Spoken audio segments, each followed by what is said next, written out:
Hey Beacons, welcome again to the Lorry brand.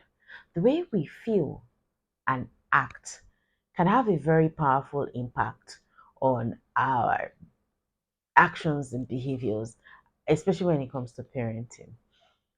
Our beliefs, our biases, and attitudes can create um, patterns that lead to negative circles that can be both harmful to ourselves and to our children if they are not checked. In this video today, we'll be looking at negative circles and overcoming unhelpful beliefs, behaviors, and biases, especially with regards to parenting. Join us as we dive right in. What are patterns? Patterns are repeated and predictable arrangement of certain elements or features. A negative pattern is simply a repetition of negative thoughts or behaviors or actions. Now, in this case, what are the negative beliefs or behaviors or and even biases we'll be looking at today, and what causes these behaviors or these patterns or these attitudes and biases? What are their impacts on the family or on the children? And how do we overcome or how do we break this negative cycle? Because a cycle is continuous, right? Definitely. If you see the shape doesn't have a beginning, it doesn't have an end, correct? How do we break this cycle so that we don't keep passing it on from generations to generations? Join us in this video and please do stick to the end to find out how these patterns can be broken, what they really are, what causes them, the impact on the children, and how we can get them to stop. Okay, number one is all or nothing thinking. It is either A or Z, there's no B to Y in between. All right, some people see the world from two colors, black or white, with no gray, pink, or purple, or all other beautiful, amazing colors. There are, how does this associate with parenting? Your child is either bad or good. So today, if he's not acting good, he's definitely bad. If he's not acting bad, he's definitely good. There's nothing in between. All right, there's more to a child than when he's acting all nice, and there's more to a child when he's misbehaving, because misbehavior may be actually information or feedback that something is wrong. Number one, maybe he's emotionally distraught. Number two, he doesn't even know what to do. Misbehavior doesn't make him a bad person. All right? That he makes a mistake means he did not take the thing well. He didn't do it well. That take was a bad one. What happens? You correct it and help them take the next one better, right? That is why you're a guiding light. That's why you're a beacon, correct? So the all or nothing thinking really limits your perception, or is a cycle that you really, really need to look at or need to break. And watching this video to the end will help you. Number two is catastrophizing. Everything you see, every time you are looking at your children or looking at your family, all you are expecting is negativity. Something bad is going to happen. This child spilled water today, so for the rest of his life, for the number of years he's going to spend here on earth, he's going to continue to spill water. Cut this child some slack. That I made a mistake 10 years ago does not mean I will continue to make mistakes in perpetuity. All right, it may just be a one-off thing, and if you actually correct me well, if you actually set me on the right pedestal or put me on the right track, if you trust your ability to teach me well, why don't you believe that I will do better moving forward? Number three is control issues. A lot of us want to live our lives through our children. We wanted to be medical doctors, and now that they are here, we want to project that life. We want to be young again. We want to relive our childhood. The things we couldn't do then, we want to now do them through our children. I'm sorry. I'm really, really, truly sorry to be in your face right now to say sorry. You are not your child, then they are not you. Okay, yes, they share your DNA. Yes, they have a lot in common with you. But please allow them live their lives. Allow them make their own mistakes. Allow them fail. Because failure in itself is feedback that what they did was not done well. And then that they need to do better. All right. Stop making it look like they have to live a certain way. Okay. Yes, it's okay to have parenting goals. It's okay to set the bars high for their personal development. What's not okay is trying to make them a mini you, you know. They have to talk like you, walk like you, dress like you. You see a teenager is dressed exactly like the dad or the mom. Come on now, allow this child have their own sense of style. Allow this child discover if they even like the colors that you like. Allow them be able to choose between wearing t-shirts or button downs or blazers or suits. That you like these things does not mean that they must like them too. While it is okay to twin, here in Nigeria we call it and co. While it is okay to twin with your children, it is most certainly not okay to force your taste on them because they see life from different lenses than you do. You may be 30 something or 40 something, and then they're just maybe 12, 13, 14, or 19. Allow them have their own culture. Allow them, guide them into creating their own identities, into becoming complete and wholesome people on their own. They may not like the colors that you like. Be okay with it. They may not like your sense of style. Be okay with it. They may not like the colors of shoes that you would choose or maybe naturally prefer. Be okay with it. Just make sure that you're guiding them in the way they should go. And when they are old, do not depart from it. And then the next one is perfectionism. Setting unrealistic expectations for yourself and then your family or your children. You want everything to be perfect because yes, because you were made in the image and likeness of God. You just have this mind or this belief that everything has to be perfect. So if they're not living up, measuring up, or living up to that standard, then they're definitely in trouble or they have failed. Cut these children some slacks. Okay. Only God is perfect. If we were perfect, we would not need God. Remember the story of the Tower of Babel when they all spoke the same language. They were working in unison. They kept building the tower up. God looked down and saw that they were speaking the same language, and He said, "If we leave these people and they continue to work in one accord, they will soon get up to us. Let us go down there and confuse them, make them not understand each other." All right, God just wants to be the only perfect one, so we'll keep needing Him. The moment we're perfect, then we would have no use for God. Okay, so allow your children to be imperfect because there's even beauty in imperfection. Okay, don't try to control everything they do. Don't try to don't try to not give them room to make mistakes. Don't give them room to discover themselves, who they really are. They, yes, there will be flaws here and there, there'll be rough edges here and there, but as time goes on, as they continue to learn critical thinking skills, executive functioning skills, as they continue to learn creativity, as they continue to work in alignment with your set values and then um and beliefs, well, positive beliefs in this case, they will find themselves, they will now start learning mastery and just be okay with them not being you in every sense of the word. That they share your DNA, like I said earlier, does not mean that they have to be a mirror copy of who you are, whether you look alike or not. They were born with their own identity. Your job is just to guide them into finding that identity, harnessing it, and making it the best possible version of it there is. All right. The next one is overgeneralization, that this person offended, did something wrong yesterday, does not mean that he will continue to behave in that manner. All right, stop being a prophet of doom. Always waiting or wanting to hear things go wrong. Okay, don't be too quick in generalizing things. Okay, today he misbehaved. Definitely. So therefore, tomorrow is going to be like that. Okay, I used to know a parent who would say with the way you are dreaming, with the way your eyes are big, because well, from some books we hear, I think it's The Secret, The Law of Attraction. You're not Rockefeller, money does not grow on trees. I think it was Jack Canfield relating what his parents used to tell him.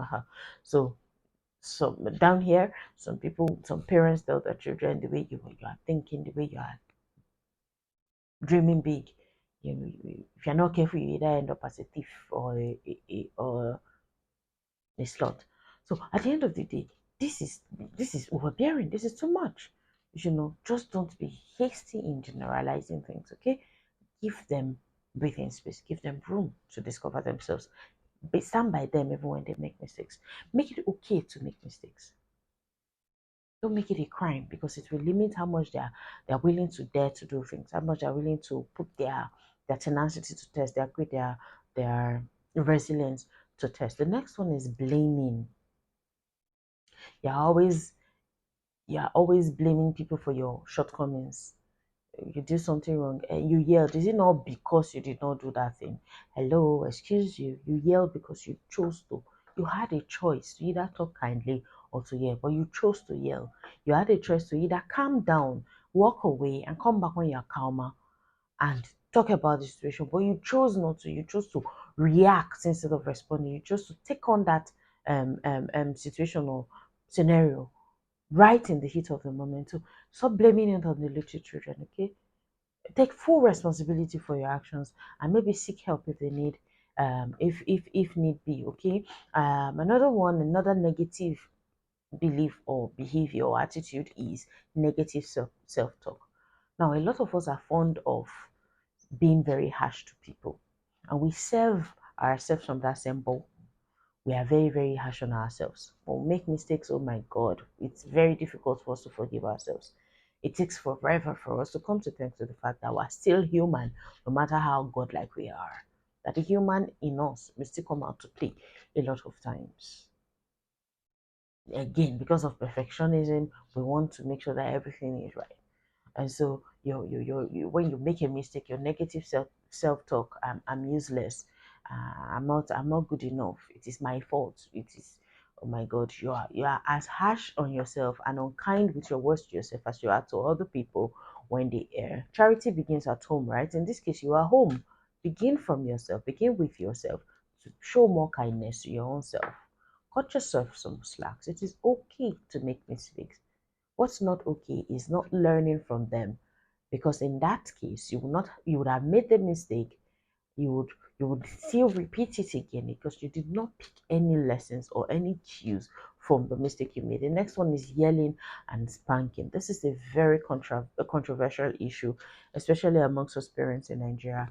A lot of us preach intentionality in parenting, gentle parenting, positive reinforcement. Some on the other spectrum feel like our parents raised us by flogging us. We turned out okay, spare the rod and spoil the child. I'm not telling you how to raise your child. I'm not telling you how whether to flog them or not. I'm always quick to ask you, your parents walked to their farms. Why are you not a farmer now? Why are you not walking? Why do you have a car? Why do you have maybe a white collar job or a better job than your dad had? Your dad was an illiterate. Why did you choose to go to school? You see, there are some things that happened in the past, according to the zeitgeist of those eras, that were okay. Imagine the generations just after slave trade. How do you think they'll raise their children? By telling them calmly that they should go about their chores or do things well? They definitely will take to the ways their slave masters treated them, right? Now, the generation after that may also be, let me not call it a flaw, maybe also have been programmed that way. And then that programming gets handed down from that generation to the next and leading up to you. Now, you are continuing in that tradition, something that was taught, something that was bequeathed to your parents from their parents and the parents before them, like 30, 40, 50 years ago. And you are saying that they raised you that way and you turned that okay. They did that because that was the extent to which they knew the limitation of their knowledge. And then repeating that cycle means that you have not learned, you have not improved on their blueprint. You are just continuing like that. So please stop driving while you are flogging your children because your parents raised you that way. Stop driving your car and trek like your fathers did.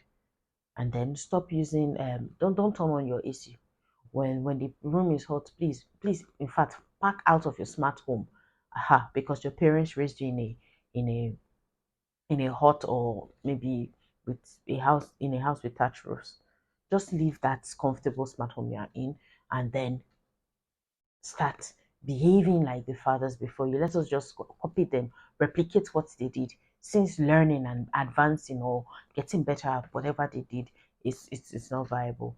So if you can pick and choose where you need to make improvement on, where you allow growth or civilization to happen or occur or allow it to prevail, then I see that you're just making excuses because you don't want to sit down and unlearn that behavior and learn to maybe learn self-control, learn to manage your emotions, because you have to be very angry to lift your hand to flog somebody or hit somebody you love.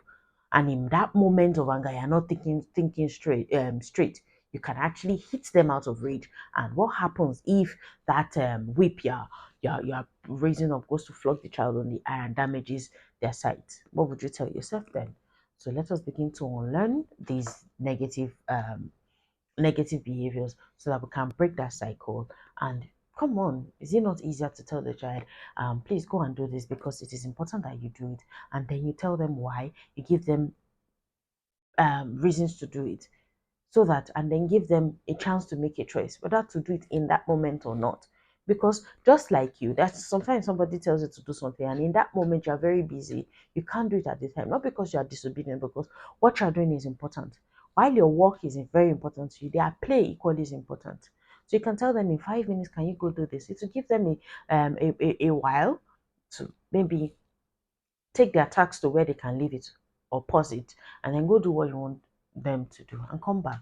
If we treat these children like they are human beings just like we are, they'll begin to respond to us in their own little way or understanding, and then gradually when they grow old they will not depart from it.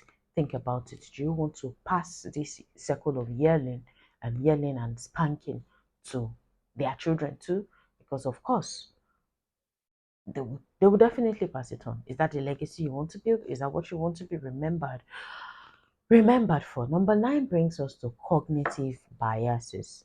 Cognitive biases are simply systemic errors in thinking that influence our judgment. All right, they influence the way we think, they influence the way we do things.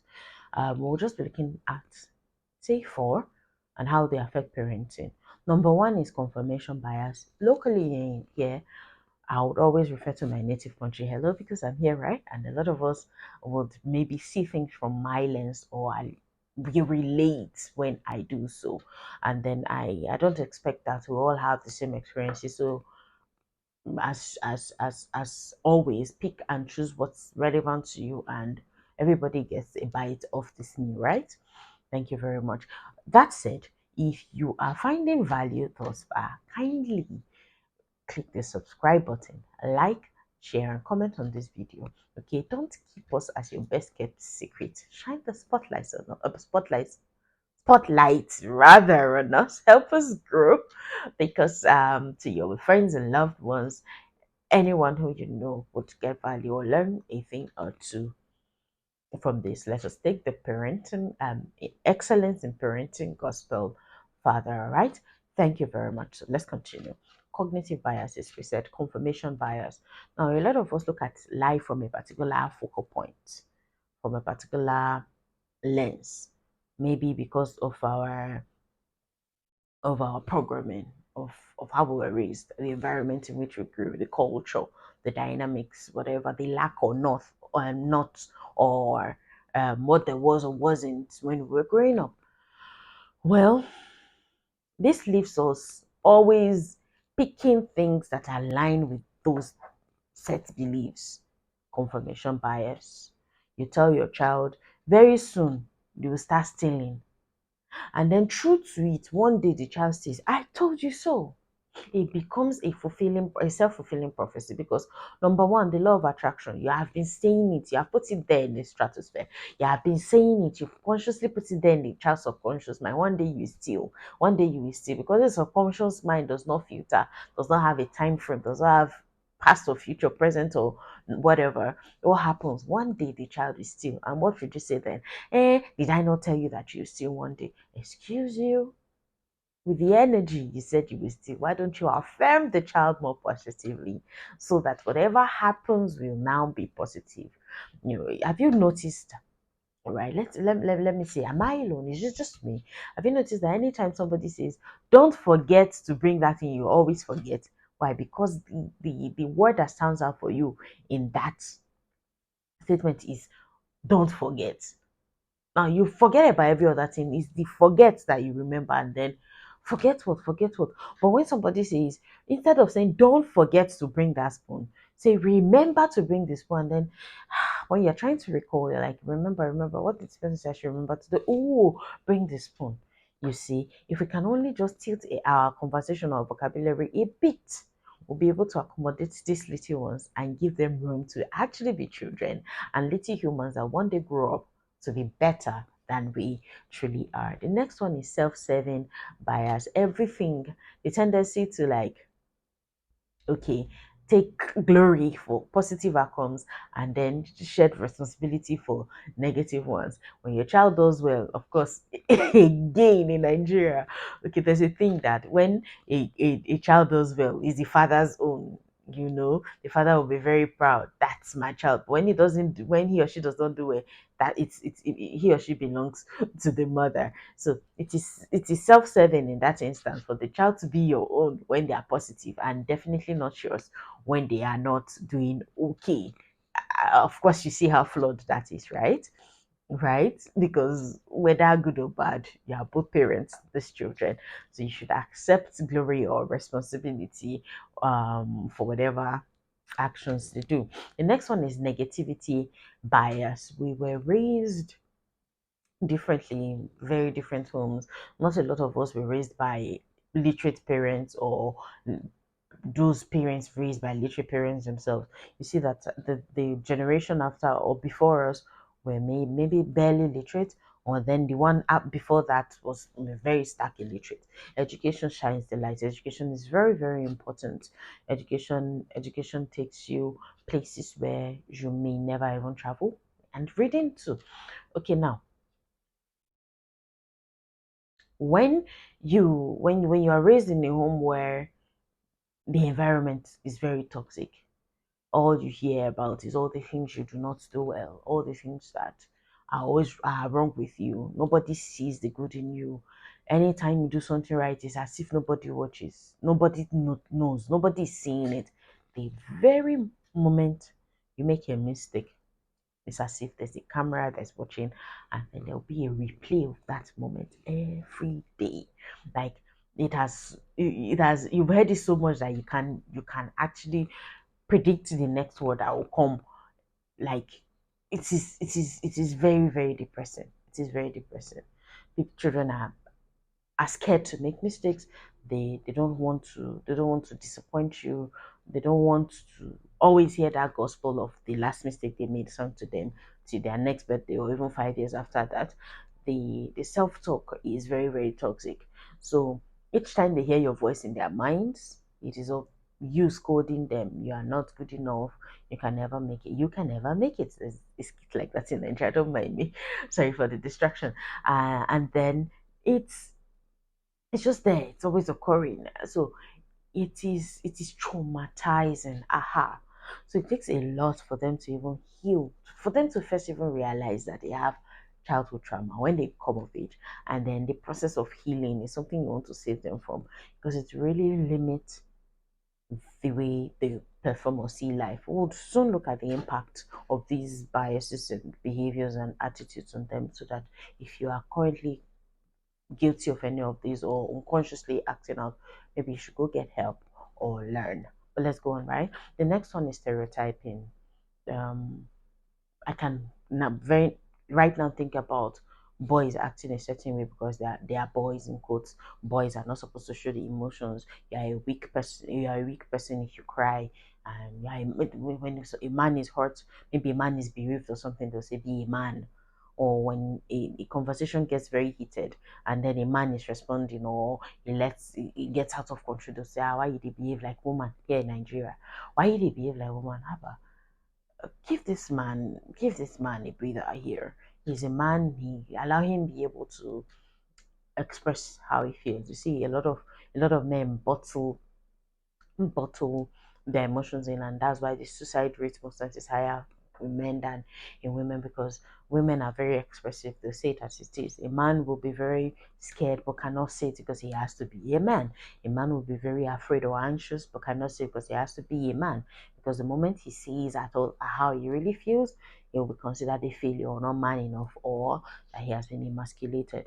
So stereotyping may mean you saying boys are it's okay for boys to jump up and down and be unruly because they are boys. Hello, I think there are boys out there. While I'm not raising boys myself, I think there are boys out there that are very put together. That their parents have learned to channel their strengths into something worthwhile. Yes, once in a while, their boisterous energy comes to play. I believe there are also girls that are also as boisterous, if not more. So stereotyping a certain behavior because of gender or religion or something just limits the way you think or perceive or are able to learn.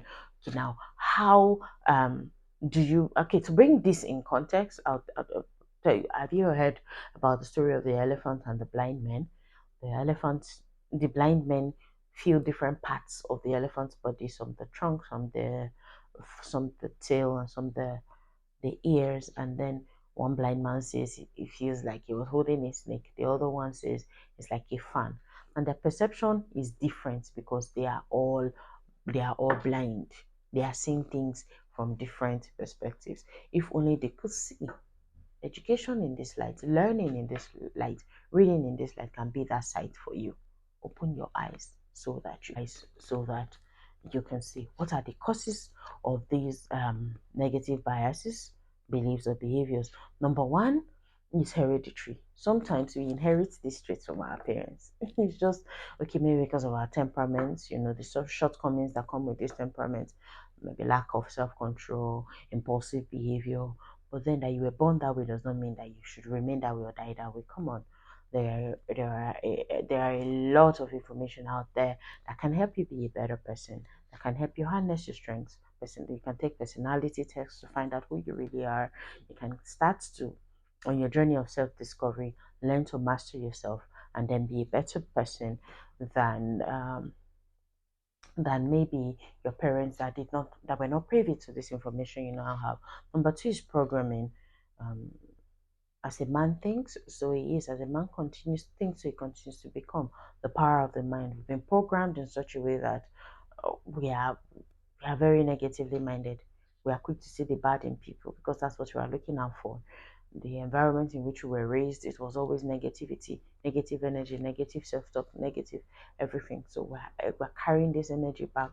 Now, why it is not your fault that you were born that way, it will definitely be your fault if you remain that way and then pass it on to your children. Number three is exposure. How much do you know? How much have you learned? A lot of us have not picked up a book to read from cover to cover since we left school. We read to pass exams, and now that we're out of school, learning continues. It's a continuous journey. Life is a classroom. The more you live, the more you learn. The day you stop learning is the day you die. All right, make learning a continuous process. If self-control is your major challenge, there are tons of materials, courses, articles, videos, books that can help you break that habit. Okay, a level of exposure can maybe be the reason why you have these biases. You were exposed to it when you were growing up. The society puts it in front of you in the form of skits and memes and video shows or TV shows or videos or films. But then you can unconsciously break this habit if you really, if you, sorry, you can deliberately consciously break this habit if you really want to. This brings us to how we can overcome, the impact of these biases on our children.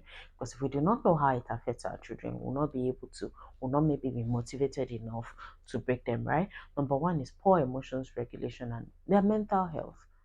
Okay, if they do not see from you firsthand how to regulate their emotions, if you do not know how to do it, you can't teach it to them.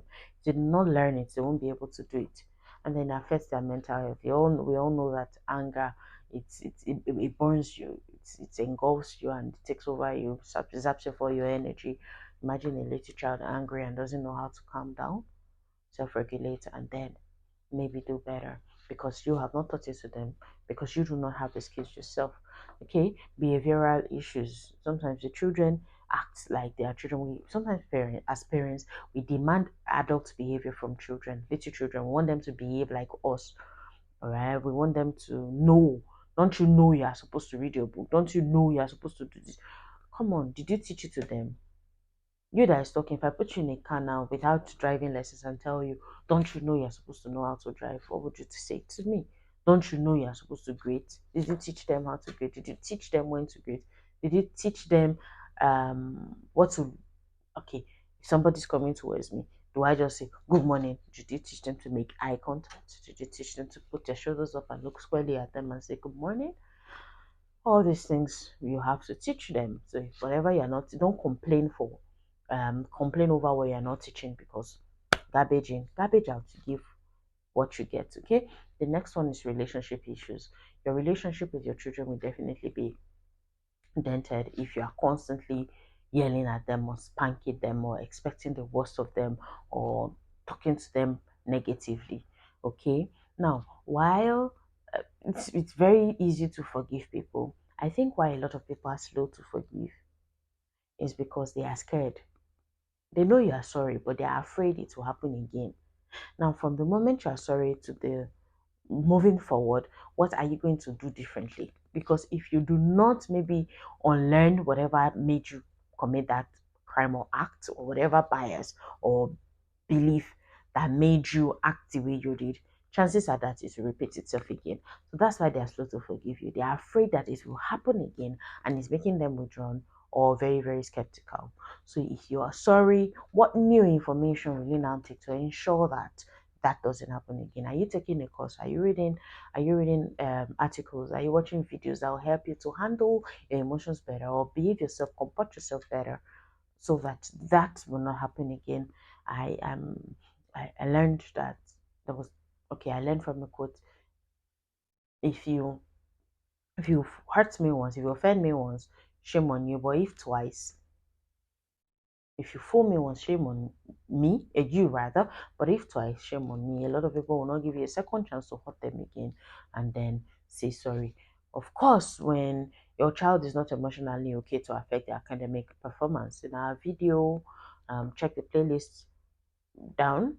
In our video on parental burnout, we talked about how your exhaustion can lead to poor academic performance on your children. Here again, it will also affect their performances, because of course a learner who is not happy, a learner who is emotionally distraught or downcast will not be a good or focused learner.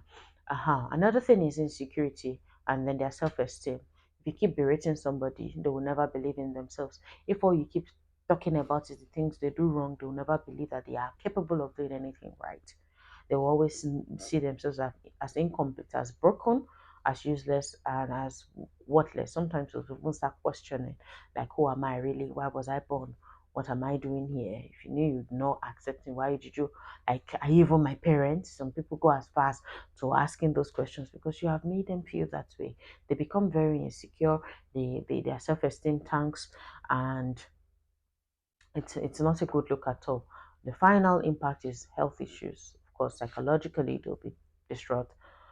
Depression is not only something adults or grown-ups suffer. Children too can get depressed. You can just grow up and throughout you find out that, so for some months in the year or for a period of time they don't look forward to that season because it somehow just reminds them of those memories, like the memories of all the hurts, the memories of all the negativity. There are a lot of parents, broken parents out there today that are raising children from from the lot of trauma they had to endure that they've not even opened up to talk to anybody about.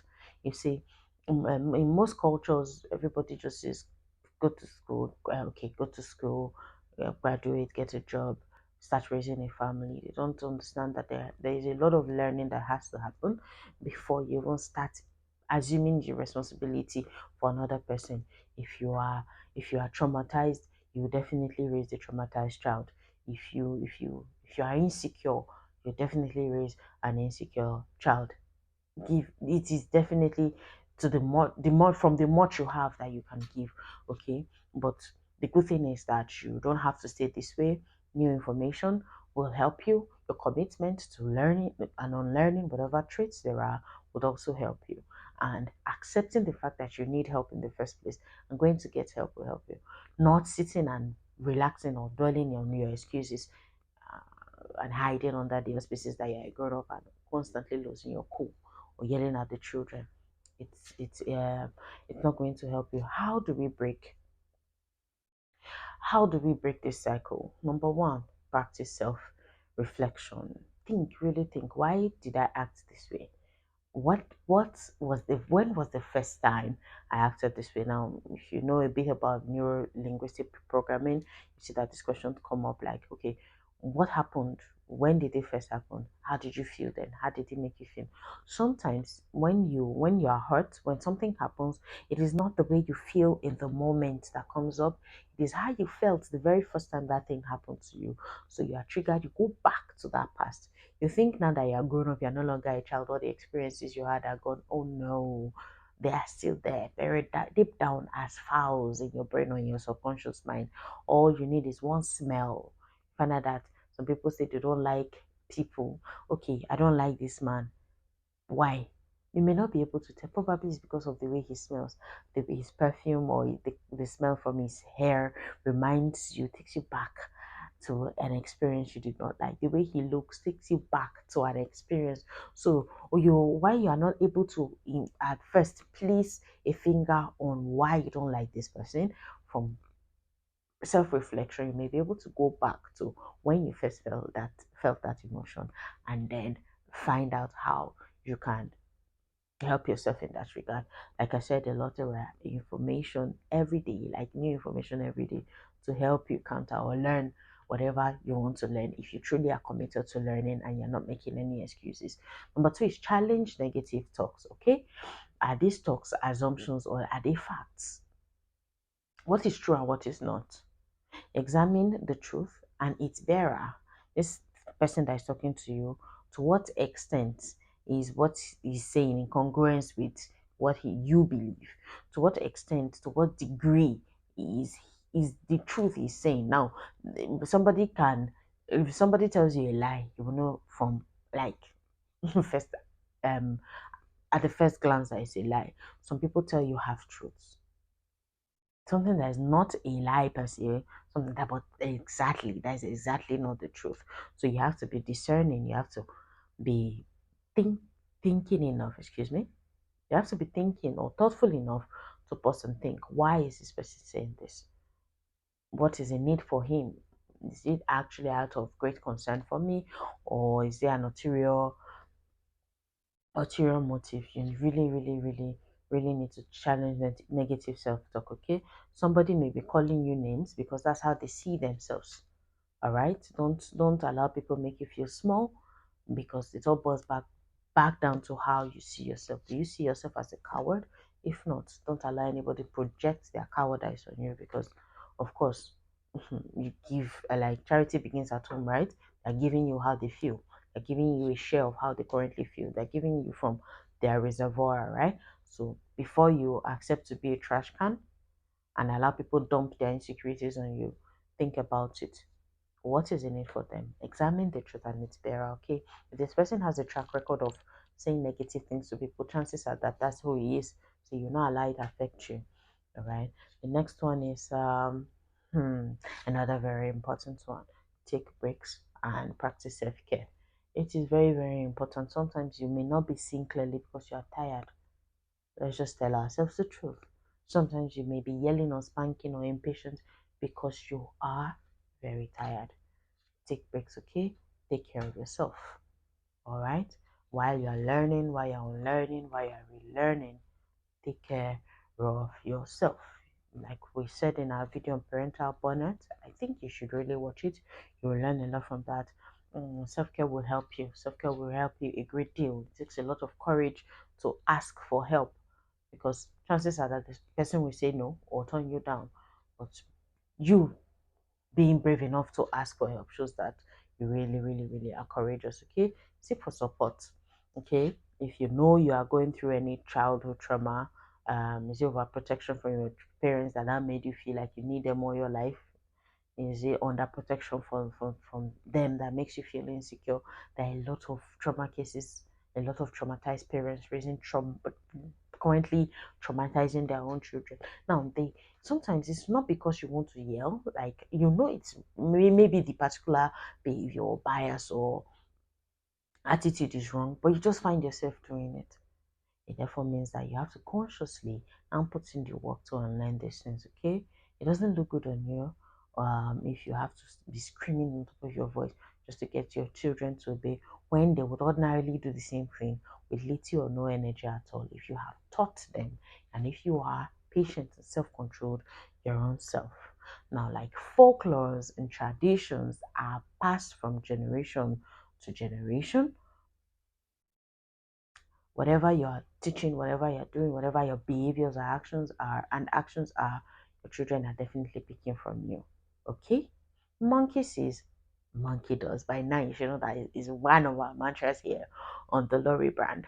Um, Pastor Lakule Shoring always says, think 30 years, think generational. What legacy are you building? What what are you going to be remembered for? What will be written on your tombstone if you pass today? Will you be remembered as that parent who was very patient, who was very calm, who raised their children positively and gently and excellently, or will you be remembered as that parent that once they wake up, like once you are awake, people just know because from the moment you wake up to the moment you go back to sleep, you are always screaming. What is your family identity? Remember, here at the Lorry Brand, our job is to help you think. We're not saying do this or do that. We're saying think about it, sit down and think. And if you're true to yourself, you will know that a lot of the things we preach here really truly matter, right? And I hope you got value from this video, sorry. I hope you got value from this video. Have you subscribed yet? If you haven't, please click on the subscribe button, share with your friends and loved ones. Thank you so much for sticking it out and watching this video till its end. I I would admonish you to stew on this question. What is your legacy? What is your family identity? What would you be remembered for? And what will be written on your tombstone when you pass? Till I see you again on the next video, to have an amazing life. Thank you.